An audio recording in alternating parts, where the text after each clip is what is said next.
वसई विरारमध्ये पाऊस थांबलेला आहे, तिथलं पाणी मात्र अजूनही कायम आहे. वसई विरारचे अनेक भाग अजूनही पाण्याखालीच आहेत आणि साचलेल्या पाण्यामधून नागरिकांची बरीच कसरत होतीये. साचलेल्या पाण्यामुळे अनेक वाहनं सुद्धा बंद पडली आहेत. पावसाच्या विश्रांतीनंतरही वसई विरारचं जनजीवन पूर्णपणे विस्कळीतच आहे. वसई विरार शहरामध्ये काल दुपारपासून पावसानं उघडीप दिली असली तरी अनेक भागांमध्ये अजूनही पाणी साचलेलं आहे. नागरिक आणि वाहन चालकांना साचलेल्या पाण्यामधूनच मार्ग काढावा लागतोय.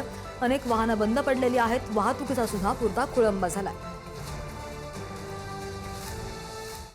वसई विरारमध्ये शहरामध्ये पडलेला मुसळधार पावसामुळे शहरातील अनेक रस्ते हे अजूनही पाण्याखाली आहेत. आज 9वा दिवस आहे.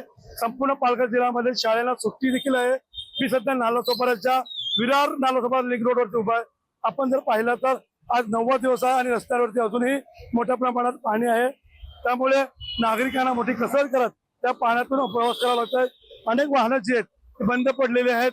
त्यामुळे आता नागरिकांना सुद्धा फटका बसलेला आहे. गेले 9 दिवसापासून शहरात हीच परिस्थिती असल्यामुळे नागरिकांच्या जनजीवनावरती परिणाम झालेला आहे. तर आता हळूहळू शहरात ती परिस्थिती आहे ती पूर्वपदावरती यायला सुरुवात झालेली आहे. मात्र शहरातलं पाणी जे आहे ते अजूनही ओसरलेलं नाहीये. त्यामुळे नागरिकांना आणि वाहनधारकांना मोठी कसरत करत या ठिकाणी प्रवास करावा लागत आहे. त्यामुळे आता महापालिका प्रशासन या पाण्याचा निचरा करण्यासाठी कशा उपाययोजना करतील, प्रशासन कसं सज्ज करतील हे पाहणं महत्त्वाचं ठरणार आहे.